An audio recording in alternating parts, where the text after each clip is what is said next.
सर्वांचं सुनीता गायकवाड या यूट्यूब चॅनलवर स्वागत।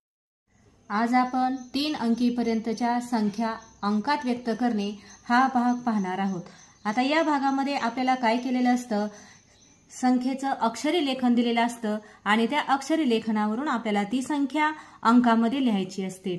हा भाग थोडासा किचकट असतो, पण जर तो आपण व्यवस्थित समजून घेतला तर त्यामधील जो काही गोंधळ असतो तो दूर होईल। तर पहा, आपल्याला जर अक्षरी संख्या दिलेली असेल तर काय करायचं आहे, प्रथम त्यांचं एकक, दशक, शतक अशा चौकटी मांडायच्या, आखायच्या आणि त्यांचं लेखन करून घ्यायचं। तर आपण वाचत असताना ज्या क्रमाने संख्या वाचतो त्या क्रमाने आपण ज्या त्या स्थानामध्ये त्या संख्येचं, त्या अंकाचं लेखन करून घ्यायचं आणि ज्या स्थानाच्या वाचनात अंक आलेला नसेल त्या ठिकाणी 0 लिहून घ्यायचं आहे।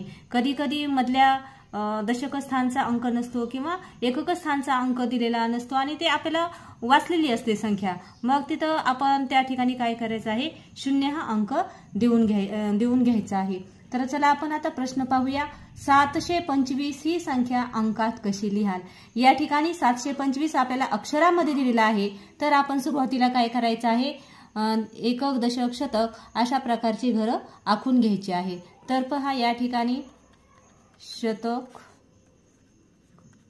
दशक आणि एकक अशी आपण मांडणी केलेली आहे। तर पहा, 700 म्हणले की काय झालं, ते शतकाच्या घरात आलं, म्हणून आपण 7 शतकाच्या घरामध्ये लिहायचं आहे।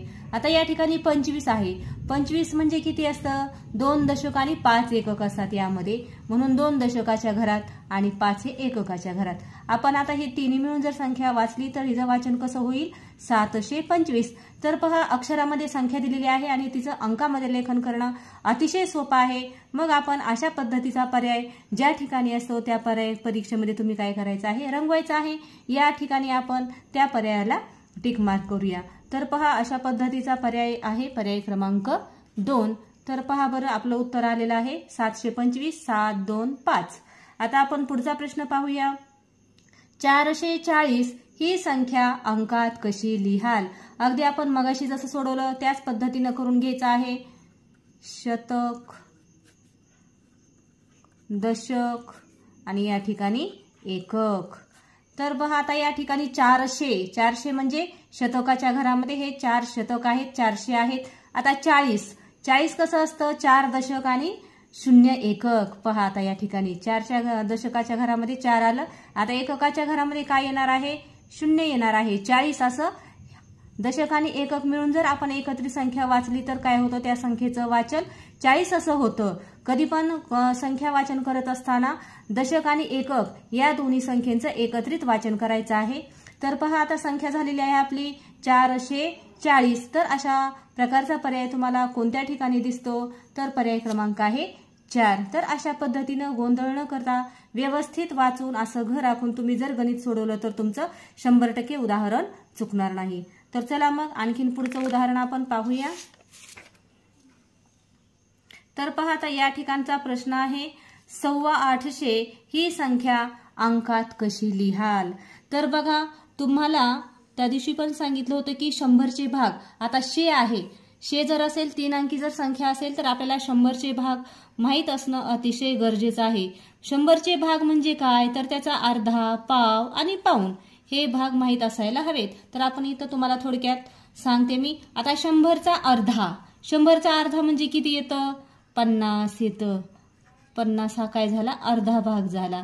आता आपण ह्याला अर्धा भाग म्हणतो, पण इथं गणितामध्ये अंकांचं लेखन अक्षरात करत असताना त्याला काय म्हणायचं आहे, साडे म्हणायचं आहे। हे आपण आपल्या सोयीसाठी थोडं करून घ्यायचं आहे। ह्याला काय म्हणायचं आहे, साडे।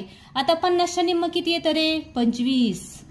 25ला काय म्हणायचं आहे, आपण पाव भाग म्हणतो, है की नाही, पाव म्हणतो, 100चा चौथा भाग आहे, पण आपण या संख्या लेखनामध्ये त्याला 1/4 म्हणायचं, म्हणजे तुमचा गोंधळ होणार नाही।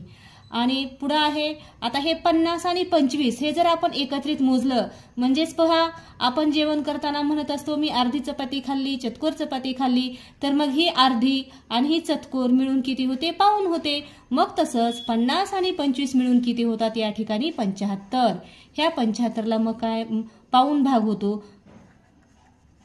पण आपण त्याला काय म्हणायचं आहे, पावणे। आपल्याला संख्या वाचन लेखन करताना याचा चांगला उपयोग होतो. असं तुम्ही काय करायचं, थोडंसं लक्षामध्ये ठेवायचं. जर एखाद्या शे म्हणून त्याच्या पुढे जर असं 50 आलं तर आपण त्याला काय म्हणायचं, साडे म्हणायचं आणि पुढे जे असेल ते असेल.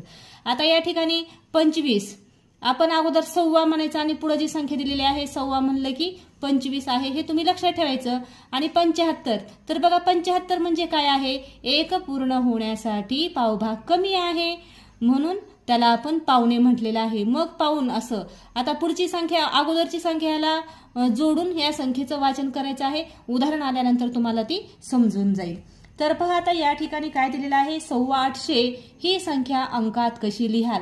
आता सव्वा म्हटलं की किती आहे, 25 आहे, हे तुमच्या लक्षात आलेलेच आहे. परंतु आपण या ठिकाणी शतक दशक अशी घरं आखून पहिल्यांदा घ्यायची आहेत. शतक, दशक आणि हे झालं एकक. तर आता 825 आपण वाचन करत असताना आतापर्यंत 800 अशा पद्धतीने वाचत आलो आणि इकडून शतकाकडून लेखन करत होतो.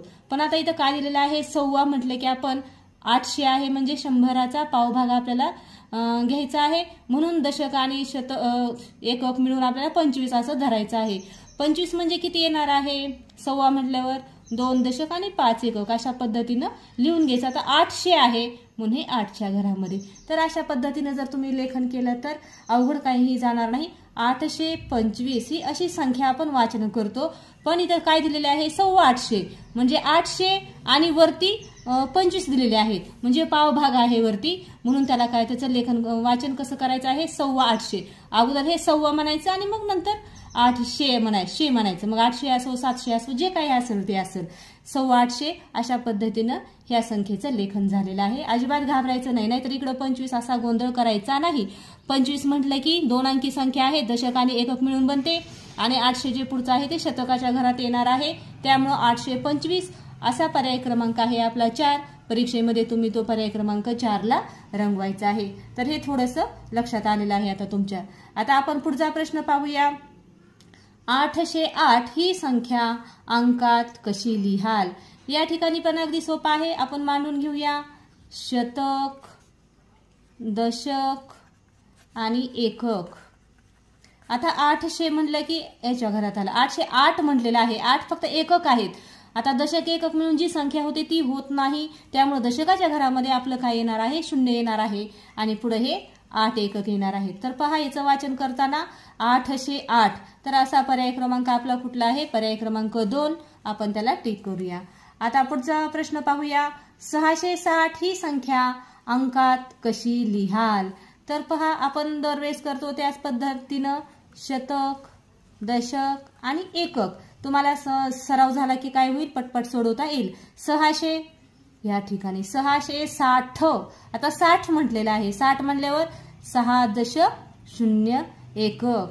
तर पहा अशा पद्धतीने आपला आलेला आहे 6 शतक, 6 दशक आणि एककाच्या घरामध्ये 0 आलेला आहे. 660 तर 660 असा आहे पर्याय क्रमांक 1. तर पहा उदाहरणं अतिशय सोपी आहेत, त्यामुळे व्यवस्थित वाचन करून ती सोडवायची आहेत. आणखीन तुम्ही त्याचा सराव करायचा आहे. तर बघा हा माझा व्हिडिओ तुम्हाला कसा वाटला तो तुम्ही मला कमेंटमध्ये नक्की कळवायचा आहे. आणि माझा व्हिडिओ आवडल्यास व्हिडिओला एक लाईक करायला मात्र विसरायचं नाही. चला मग उद्या भेटूया नवीन व्हिडिओसह. धन्यवाद.